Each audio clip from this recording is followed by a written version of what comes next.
untuk melakukan pengembasan atau diseminasi sebagai salah satu tugas di guru penggerak saya tentang budaya positif. Tak lupa pula saya ucapkan terima kasih kepada Bapak Kepala Sekolah yang telah menyediakan waktu untuk saya untuk melakukan pengembasan ini. Kemudian juga teman-teman yang hadir pada kesempatan hari ini, saya ucapkan terima kasih atas waktu yang diberikan. Oke, jadi judul diseminasi atau pengembasan saya pada hari ini yaitu tentang budaya positif. Oke, saya ucapkan selamat datang Bapak Ibu guru hebat. Mari kita belajar bersama, saling berkolaborasi, saling dan positif di sekolah kita. Jadi saya mau menggarisbawahi bahwa saya berada di sini di depan ini bukan mau menggurui Bapak Ibu guru, tapi kita akan saling berkolaborasi dan saling berbagi. Saya yakin Bapak Ibu guru juga banyak pengetahuan tentang budaya positif. Oke, untuk mempersingkat waktu, saya akan mulai. Jadi berangkat dari budaya positif di sekolah yaitu nilai-nilai dan kebiasaan-kebiasaan sekolah yang berpihak pada peserta didik agar mereka dapat berkembang menjadi pribadi yang kritis, penghormat, dan bertanggung jawab.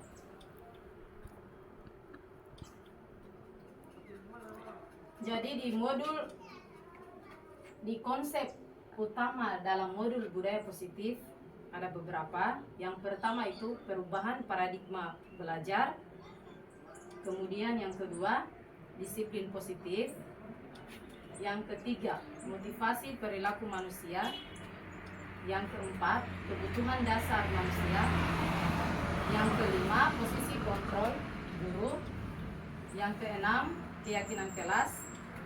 Dan yang terakhir adalah segitiga restitusi. Jadi nanti kita akan bahas satu persatu. Kita akan mulai di perubahan paradigma belajar. Jadi pembelajaran yang berorientasi pada penguatan kompetensi dan pengembangan karakter yang sesuai dengan nilai-nilai Pancasila. Pembelajaran paradigma baru memastikan praktik pembelajaran yang berpusat pada murid, yang mana setiap murid belajar sesuai dengan kebutuhan dan tahap perkembangannya untuk mewujudkan profil pelajar Pancasila. Jadi itu sumber dari Kemdikbudristek tahun 2022. Jadi profil pelajar Pancasila di sini kita bisa lihat dia ada 6 dimensi. Yang pertama, beriman, bertakwa kepada Tuhan Yang Maha Esa dan berakhlak mulia. Kemudian yang kedua, dimensi mandiri. Kemudian yang ketiga, dimensi berpikir kritis. Yang keempat, kreatif. Kelima, gotong royong, dan yang terakhir adalah berkebinekaan global. Jadi itu untuk perubahan paradigma. Oke, sekarang kita masuk di disiplin positif. Kalau mendengar kata disiplin, menurut Bapak Ibu kira-kira disiplin itu apa? Coba, yang disiplin, kata disiplin. Mengikuti aturan. Oh ya, mengikuti aturan, berarti dia berhubungan peraturan. Yang lain sama ya, aturan. Nah, oke. Kalau dalam budaya kita, makna kata disiplin dimaknai menjadi sesuatu yang dilakukan seseorang pada orang lain untuk mendapatkan kepatuhan. Itu dia disiplin. Nah, jadi disiplin positif merupakan salah satu cara penerapan disiplin yang bertujuan untuk menumbuhkan kesadaran anak untuk melakukan sesuatu tanpa hadiah, ancaman maupun hukuman. Jadi dia berasal dari dalam dirinya sendiri. Sekarang yang berikutnya yaitu tentang motivasi perilaku manusia. Motivasi merupakan dorongan yang timbul pada diri seseorang secara sadar atau tidak sadar untuk melakukan suatu tindakan dengan tujuan tertentu. Nah, jadi motivasi perilaku manusia itu dia pertama, menghindari ketidaknyamanan atau hukuman. Artinya dia ini motivasinya itu dia berasal dari eksternal atau ekstrinsik. Karena dia melakukannya itu hanya untuk menghindari ketidaknyamanan atau hukuman. Misalnya, kita kasih contoh, murid melakukan disiplin diri karena ia takut hukuman. Jadi ini dia berasal motivasi ini dia berasal dari motivasi ekstrinsik. Artinya dia itu melakukannya itu karena mungkin takut hukuman atau karena tidak nyaman. Kemudian yang kedua, motivasi yang kedua itu dia mendapat imbalan atau penghargaan dari orang lain. Ini dia sama. Artinya ini dia melakukan ini hanya untuk mendapatkan imbalan atau penghargaan. Dia motivasinya ini berasal dari intrinsik juga karena karena berasal dari dorongan orang lain. Misalnya, murid melakukan disiplin diri karena ingin mendapat imbalan. Jadi itu motivasi yang dilakukan murid hanya untuk mendapatkan imbalan.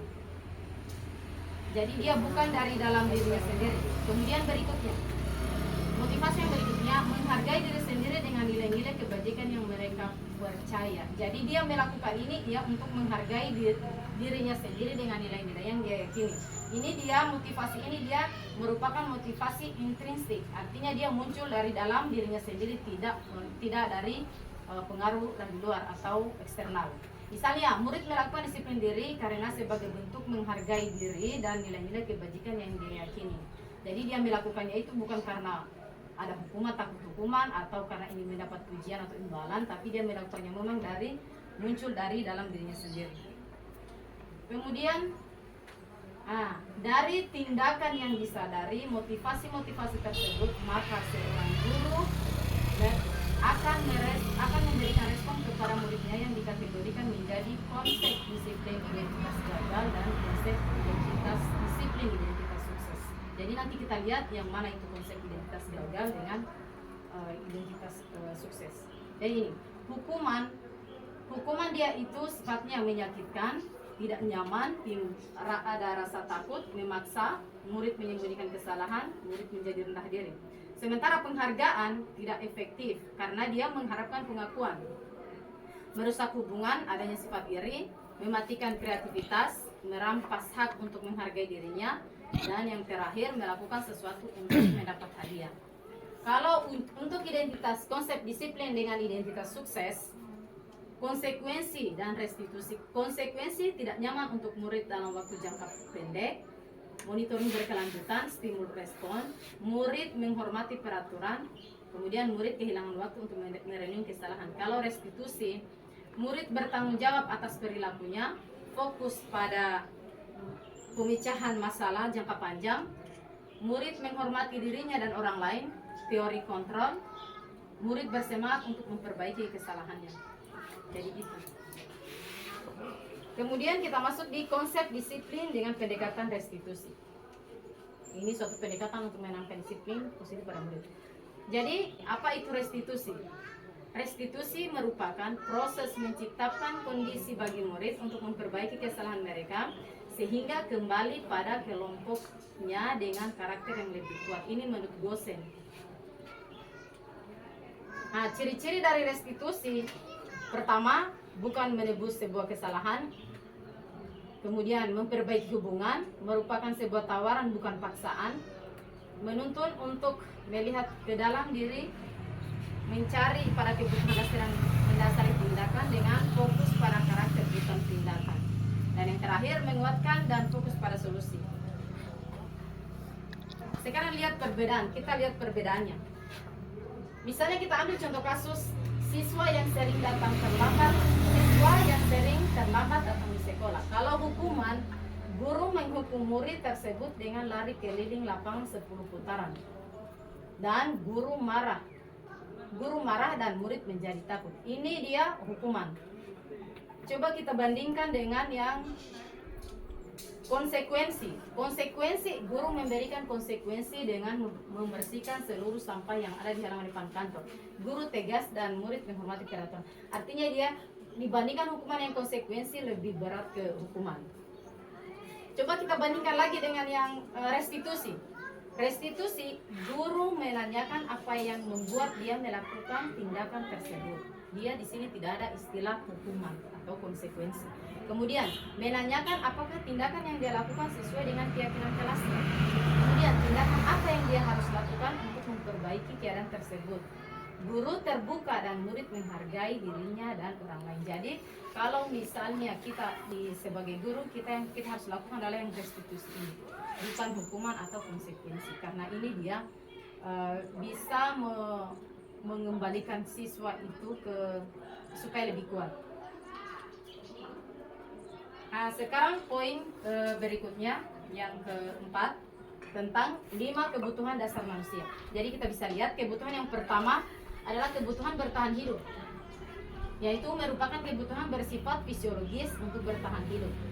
Ini kan contohnya biasa kebutuhan makanan, minuman, atau biasa kita kenal dengan istilah sandang, pangan, dan papan. Itu kebutuhan bertahan hidup. Jadi untuk memenuhi kebutuhan hidup. Kemudian yang kedua, kebutuhan cinta dan kasih sayang. Kebutuhan untuk diterima, meliputi kebutuhan akan hubungan dan koneksi sosial. Misalnya siswa seperti ini biasanya ingin disukai dan diterima oleh lingkungannya. Biasanya belajarnya di sekolah suka punya jadi itu kebutuhan cinta dan kasih sayang. Artinya dia ingin diperhatikan. Kemudian berikutnya kebutuhan penguasaan. Kebutuhan penguasaan ini kebutuhan pengakuan atas kemampuan. Kebutuhan pengakuan atas kemampuan. Siswa yang mempunyai kebutuhan pengakuan tinggi biasanya akan selalu ingin menjadi pemimpin atau dia ingin selalu diakui. Mungkin diakui prestasi dan sebagainya. Suka mengamati sebelum mencoba hal baru dan merasa kecewa jika melakukan kesalahan. Kemudian berikutnya kebutuhan kebebasan. Kebutuhan kebebasan ini dia kebutuhan akan pilihan dan kemandirian. Berikutnya kebutuhan kesenangan, kebutuhan untuk merasa senang. Siswa dengan kebutuhan kesenangan yang tinggi biasanya akan menikmati apa yang dilakukan, konsentrasi melakukan hal yang dia senangi. Nah, sekarang ini yang paling penting, kita masuk pada 5 posisi kontrol guru. 5 posisi kontrol. Mungkin selama ini yang kita lakukan itu posisi kontrol guru itu mungkin satu yang kita selama ini. Yang pertama itu sebagai posisi sebagai penghukum. Yang kedua, pembuat rasa bersalah. Yang ketiga, sebagai teman, posisi kita sebagai teman. Kemudian yang keempat, posisi sebagai pemantau. Dan yang kelima adalah posisi sebagai manajer. Nanti kita lihat satu-satu. 5 posisi kontrol guru. Ada penghukum, ada pembuat orang bersalah, teman, pemantau, manajer. Dimotivasi guru berbuat. Posisi penghukum itu dia menghardik, menunjuk-nunjuk, menyakiti, menyindir. Kalau pembuat rasa bersalah, berceramah dan menyalahkan. Kemudian kata-kata yang biasa digunakan. Contoh kata yang biasa digunakan sebab posisi sebagai penghukum, misalnya, kalau kamu tidak melakukannya, awas ya, rasakan. Itu kan dia semacam kayak menghukum. Dan hasilnya, dampak pada murid itu, hasilnya murid itu dia memberontak, menyalahkan orang lain, bahkan dia itu merasa dendam kepada gurunya. Kemudian membuat orang merasa bersalah. Nah, kata-kata yang bisa digunakan, contohnya kamu seharusnya kamu sudah tahu, ibu lelah sekali mengatakannya, ibu stres. Jadi hasilnya atau dampak pada murid itu menyembunyikan atau menyangkal atau berbohong. Jadi bagaimana di posisi membuat orang bersalah ini dia bagaimana sih itu dia merasa bahwa dirinya merasa bersalah dengan misalnya dia tidak mengikuti apa yang disuruhkan gurunya. Kemudian posisi yang berikutnya teman. Jadi bisa dilihat posisi teman, kata-kata yang bisa digunakan, ayolah lakukan demi ibu. Artinya dia mungkin hasilnya di sini akan siswa itu akan merasa nyaman, tapi dia akan ketergantungan. Ketika ada masalah, dia akan tergantung pada gurunya. Dia tidak akan bisa menyelesaikan masalahnya sendiri. Pemantau bisa kata-kata yang bisa diucapkan apa peraturannya. Kemudian dia hasilnya menyesuaikan. Tapi di posisi pemantau ini tetap ada konsekuensi yang diberikan. Dan yang terakhir manajer. Manajer, guru, kata-kata yang bisa diucapkan guru, apa yang kita yakini, apa yang bisa kamu kerjakan untuk memperbaiki masalah ini. Artinya di posisi manajer ini guru itu mengarahkan siswa untuk menyadari kesalahannya dan dia bisa bertanggung jawab apa yang telah dilakukan. Nah, sekarang coba dilihat ada pernyataan, ada 6 pernyataan. Coba saya minta Bapak Ibu menjawab ke 6 pernyataan ini. Misalnya, saya kecewa sekali dengan kamu. Siapa yang mengatakan ini? Di antara 5 posisi tadi, siapa yang mengatakan yang ini? Apakah penghukum, pembuat rasa bersalah, teman, manajer, atau pemantau? Pembuat rasa Sampai yang bersalah. Yang pertama, saya kecewa sekali dengan kamu. Ini apa? Siapa yang mengatakan ini? Apa penghukum? Pembuat rasa bersalah. Pembuat rasa bersalah. Kemudian kalau yang kedua, kamu tidak pernah mendengar, kamu tidak pernah benar melakukannya. Ini apa? Posisinya apa? Penghukum. Penghukum. Kemudian yang ketiga, nanti sebentar kita lihat jawabannya. Kemudian yang ketiga, ayolah lakukan demi ibu. Apa ini? Teman. Kemudian yang keempat, apakah kamu mau menerima stiker bintang hari ini? Kira-kira apa? Pemantau. Pemantau. Yang berikutnya, bagaimana bisa kamu menyelesaikan masalah ini? Manajer. Kamu selalu yang paling terakhir. Ini apa kira-kira? Kamu selalu yang paling terakhir. Yang kedua tadi. Pembuat rasa bersalah. Hukuman. Pembuat rasa bersalah. Sekarang mari kita lihat. Coba kita lihat jawabannya. Oke. Saya kecewa sekali dengan kamu. Dia sebagai pembuat rasa bersalah. Artinya ketika kita mengatakan saya kecewa sekali dengan kamu, jadi anak itu mungkin dia merasa bersalah. Kemudian kamu tidak pernah benar melakukannya. Ini apa? Nada bicaranya tidak akan mungkin kita bilang kamu tidak pernah benar melakukannya. Pasti kamu tidak akan pernah benar melakukannya. Jadi dia apa? Penghukum. Ayolah lakukan demi ibu. Ini dia posisinya sebagai teman. Apakah kamu mau mendapatkan stiker bintang hari ini? Pemantau. Bagaimana kamu bisa menyelesaikan masalah ini? Manajer. Kamu selalu yang paling terakhir. Anda adalah penghukum. Jadi itu ya. Coba kita lihat lagi penerapan 5 posisi ini. Jenis kasusnya, kita ambil contoh kasus siswa tidak memakai atribut lengkap saat upacara. Posisi penghukum.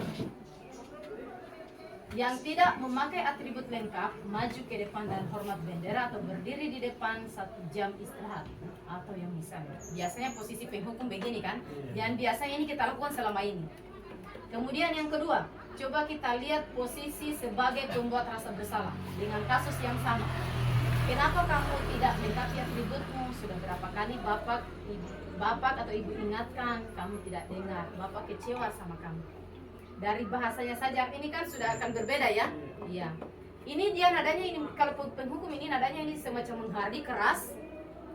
Kemudian coba kita lihat posisi lagi yang ketiga, posisi sebagai teman. Guru akan berkata, ayolah yang tertib dalam memakai atribut. Buat bapak atau ibu bangga, kali ini kamu tidak apa-apa melanggar. Artinya dibandingkan lagi dengan ini dia akan merasa agak nyaman sedikit dengan bahasa yang dikeluarkan. Kemudian yang kita lihat posisi pemantau. Kamu sudah melanggar aturan sekolah, apa kamu tahu konsekuensinya? Kemudian coba kita lihat sebagai manajer. Apa kamu tahu bahwa apa yang kamu lakukan ini salah? Kira-kira bagaimana kamu bisa memperbaiki kesalahan ini? Artinya dia di sini bagaimana dia menyadarkan siswa itu bahwa yang dia lakukan ini salah, dan dia mencarikan solusi apa yang akan dia lakukan untuk memperbaiki kesalahan ini supaya tidak terulang. Jadi posisi yang paling ideal di antara kelima posisi kontrol guru ini, yang sebenarnya yang paling ideal itu adalah manajer. Jadi yang selama ini mungkin kita selalu masih pakai posisi menghukum, jadi mungkin bisa kita beralih ke posisi manajer. Tidak lagi menghukum guru, membuat rasa bersalah dan sebagainya.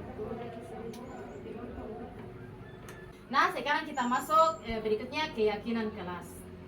Ada pertanyaan pematik, kenapa harus keyakinan kelas bukan peraturan kelas?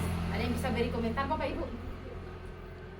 Jadi peraturan kelas itu adalah peraturan yang dibuat atasan atau yang merasa keterlibatan orang lain tidak ada. Oh, satu objek ya, artinya satu objek saja ya. Kemudian apakah yang itu guru atau mungkin peraturan dari kepala sekolah iya. yang harus ditaati semua.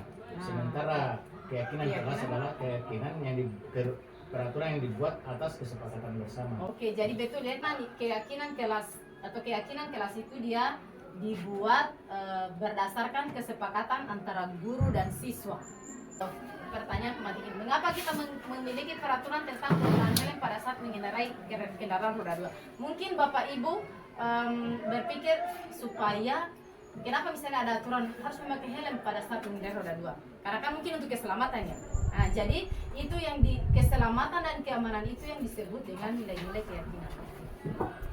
Oke, jadi berikutnya tahapan dalam membuat keyakinan kelas. Yang pertama, berdiskusi. Jadi awalnya itu berdiskusi, memunculkan peraturan-peraturan yang perlu ditaati warga kelas. Jadi siswa, guru itu membuat peraturan-peraturan yang harus yang perlu ditaati. Peraturan apa saja yang sesuai dengan kondisi. Kemudian yang kedua, mengubah peraturan-peraturan yang sudah dibuat dalam kalimat positif. Misalnya siswa tidak boleh datang terlambat, itu peraturan. Jadi peraturan-peraturan itu kita ubah menjadi kalimat positif, menjadi tepat waktu datang di sekolah, atau disiplin di sekolah. Yang berikutnya, menyarikan peraturan yang sudah dibuat menjadi nilai-nilai kebajikan. Misalnya nilai kebajikannya apa? Disiplin, tanggung jawab, dan sebagainya. Kemudian yang berikutnya, berdiskusi mengenai gambaran perilaku yang mencerminkan keyakinan kelas. Dan yang terakhir, berdiskusi mengenai peran seluruh warga sekolah. Oke, yang terakhir, segitiga restitusi. Segitiga restitusi ini sebuah pendekatan untuk menyelesaikan sebuah masalah ya. Di mana segitiga restitusi ini dia tadi kan sudah ada pengertian restitusi ya. Tahapan dalam segitiga restitusi ini dia ada 3. Yang pertama, menstabilkan identitas, kemudian validasi tindakan yang salah, kemudian menanyakan keyakinan. Menstabilkan identitas ini, kata-kata yang bisa kita gunakan adalah setiap orang pasti pernah melakukan kesalahan. Kamu bukan satu-satunya yang pernah melakukan ini. Ini dia menstabilkan identitas. Kemudian validasi tindakan yang salah. Bisa kita mengucapkan dengan kamu tentu punya alasan mengapa melakukan ini, atau adakah cara yang lebih efektif untuk mendapatkan apa yang kamu butuhkan. Kemudian yang terakhir, menanyakan keyakinan. Keyakinan kelas apa yang telah kita sepakati, kamu ingin menjadi orang seperti apa. Jadi ini untuk menyelesaikan kasus bagusnya menggunakan segitiga restitusi. Oke, Bapak Ibu, saya kira cukup sekian. Dan kalau ada yang belum dipahami, nanti kita bisa diskusikan. Kita buka ruang diskusi. Dan saya akhiri presentasinya. Terima kasih. Sekarang kita buka sesi diskusi. Silakan teman-teman kalau ada yang belum dimengerti atau memberikan masukan dan sebagainya. Saya persilakan. Masa tidak? Berarti memang itu ada dari luar, bukan dari diri. Nah, jadi memang bisa dikatakan itu sebagai disiplin, konsep disiplin identitas gagal karena motivasi itu dari luar dan dia akan berlomba. Tapi kalau tidak ada penghargaannya pasti dia tidak akan. Yang lainnya mungkin hanya dia saja, sementara yang lain tidak, dia akan berbuat. Terus yang kedua, kalau misalnya dia bisa diberikan sesuatu, jadi kalau misalnya dia diberikan penghargaan seperti itu, kenapa dia dikatakan identitas gagal? Karena dia motivasinya itu dia akan berbuat kalau memang ada sesuatu yang diharapkan. Nah, beda kalau kita misalnya memberikan restitusi tadi, dia akan berbuat memang dari dirinya karena memang dia tanamkan disiplin ini karena ini untuk saya ya, bukan untuk orang lain. Nah, seperti itu. Saya hanya berikan ini hanya untuk disiplin saya sendiri. Kalau bisa ada teman-teman mau contoh ya, itu lebih bagus lagi. Itu kenapa dia dikatakan sebagai disiplin. Jadi dari konsep ini, dari konsep disiplin dan dasar tadi, kita memang ternyata kita sebagai seorang guru itu memang harus ada 5 yang perlu kita perhatikan tadi, sebagai penghukum, sebagai pemberi rasa bersalah, sebagai teman, sebagai pemantau, dan sebagai manajer. Dan saya kira memang semuanya ini kita sebagai guru sering lakukan penghukum, sering kita misal hukum anak kalau dia bersalah, kas beri di depan kelas misalnya, terus merasa bersalah. Memang saya bertanya, kenapa kamu berbuat seperti ini? Kan selalu begitu. Kamu kenapa mencuri misalnya? Kenapa? Kita siswa akan bersalah, dan di situ siswa selalu akan keluar bahasa mencari alasan sehingga ada berbohong. Terus sebagai teman, dia akan melakukan suatu kegiatan, dia akan melakukan disiplin. Kalau misalnya dia minta, ya itu diri saya, masuk ke pikiran saya, kan begitu. Saya sudah berbuat baik sama kamu, saya bantu kamu selama ini, masa hari ini saya kok tidak bisa seperti itu? Ada Yudi karena dia pernah berjasa sama saya. Dia akan berbuat disiplin, akan berbuat sesuatu karena dia balas jasa. Nah, karena dia merasa punya hutang jasa sama hutang budi sama guru atau kepada wasit. Terus sebagai pemantau di sini, dia akan melihat kesalahan. Mungkin dia akan mencari-cari kesalahan seorang siswa. Itu pemantau. Oh ini begini. Nah, jadi dia akan memantau siswa. Setelah dia melihat ada kesalahannya, baru dia akan berikan sesuatu hukuman. Nah, sementara sebagai manajer di sini, dia akan rangkul itu siswa, dia akan dekat itu siswa, dia akan melakukan pendekatan secara persuasif dan memberikan masukan. Pendekatannya dia bersifat restitusi tadi, akan memberikan solusi sehingga apa yang dia lakukan anak ini terhadap dirinya sendiri, dia akan menjadi motivasi dari dirinya sehingga untuk berbuat bukan karena ini atau karena faktor dari luar. Saya kira mungkin itu yang bisa jelaskan. Terima kasih. Oke, jadi terima kasih teman-teman atas masukannya terhadap kegiatan hari ini. Sebelum ditutup mungkin saya minta Bapak Kepala Sekolah memberikan penguatan. Silakan Pak. Assalamualaikum warahmatullahi wabarakatuh. Barangkali dengan materi yang terpaparkan kita semua guru kita sudah pahami, yaitu mengenai tentang hukuman yang kita laksanakan baik di dalam kelas maupun di luar kelas. Jadi dengan pemateri tadi sudah dijelaskan, sudah dipaparkan, makanya itu kita sebagai guru apa yang telah kita terima pada hari ini, insya Allah sebagai guru kita laksanakan dengan sebaik-baiknya. Amin, amin. Jadi itulah saya kira untuk saya, dan meminta terima kasih dengan paparan yang tadi diberikan oleh pemateri tadi. Mudah-mudahan kita sebagai guru di SMK Bahasa ini itulah kita akan laksanakan. Dan saya dengan ucapan Assalamualaikum warahmatullahi wabarakatuh. Waalaikumsalam warahmatullahi wabarakatuh. Terima kasih. Assalamualaikum warahmatullahi wabarakatuh.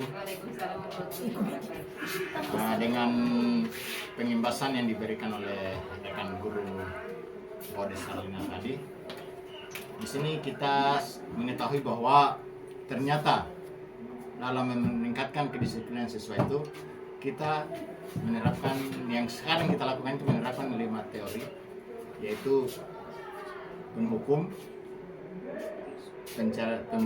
pencari masalah, teman, pemantau, dan manajer. Nah, di sini setelah saya melihat dari pemaparan tadi, saya mengambil kesimpulan bahwa kita sebagai seorang guru idealnya untuk membuat kedisiplinan siswa kita bertindak selaku manajer dengan pendekatan restitusi, di mana pendekatan ini kita memberikan masukan kepada siswa yang bersalah memberikan masukan siswa yang bersalah dan sekaligus kita memberikan solusi agar siswa itu tidak melakukan lagi perbuatan-perbuatan yang kira-kira merugikan dirinya dan merugikan teman-temannya. Nah, saya kira mungkin itu. Saya ucapkan terima kasih kepada Ibu Guru Wadesa Rina. Assalamualaikum warahmatullahi wabarakatuh. Ya, ini sini. Ya, silakan duduk. Ini tahu tidak Ibu panggil di sini? Tidak tahu. Oh, tidak tahu. Ingat tidak waktu ulangan tadi ini sempat buka HP? Iya, Bu. Perasaan selama ini Rini tidak pernah buka HP pada saat ulangan. Setahu Ibu, Rini itu orangnya jujur, tanggung jawab, tidak pernah buka HP pada saat ulangan. Tapi kok hari ini itu saya perhatikan Rini kayak kebingungan, lihat ke samping kanan, samping kiri, lihat temannya. Kira-kira kenapa ya? Karena saya kemarin itu diajak Mama untuk pergi ke rumah Ibu dan tidak sempat belajar dan pulang tengah malam. Oh iya, enggak apa-apa. Memang semua orang itu mesti melakukan kesalahan. Apakah ini tadi bisa dikatakan salah? Boleh ya? Ya, memang semua orang itu kan pernah punya hilaf dan salah. Ibu sendiri juga dulu pernah melakukan hal yang sama kayak Rini yang lakukan saat ini. Nah, jadi untuk saat ini kan Rini merasa bersalah dengan alasan tidak ada waktu untuk belajar karena pulangnya tengah malam. Jadi lain kali kalau ada ulangan seperti tadi, Rini percaya diri saja, ya, yakin dengan kemampuan Rini menjawab apapun hasilnya nanti itu yang terbaik buat Rini. Ya, Bu. Supaya kejadian hari ini tidak terulang lagi, kira-kira apa yang Rini lakukan? Menyempatkan waktu untuk belajar dan bisa lebih menghargai waktu. Menyempatkan waktu untuk belajar dan lebih bisa untuk menghargai waktu ya Rin. Nah begini, kalau misalnya Rini diajak lagi sama mama atau bapak ke rumah bibi atau ke rumah nenek, apa yang akan Rini lakukan supaya kejadian hari ini itu tidak terulang lagi? Mungkin begini, Rini bisa menolak untuk pergi atau membawa buku untuk belajar di sana, ataupun juga bisa minta izin ke mama itu supaya cepat pulang lebih awal. Jadi begitu ya Rin. Nah sekarang kan Rini sudah menyadari kesalahannya bahwa yang dilakukan itu salah. Nah, dan hari ini kan sudah berjanji untuk tidak mengulangi lagi seperti kejadian hari ini. Bu Guru yakin kok Rini pasti bisa. Rini punya kemampuan.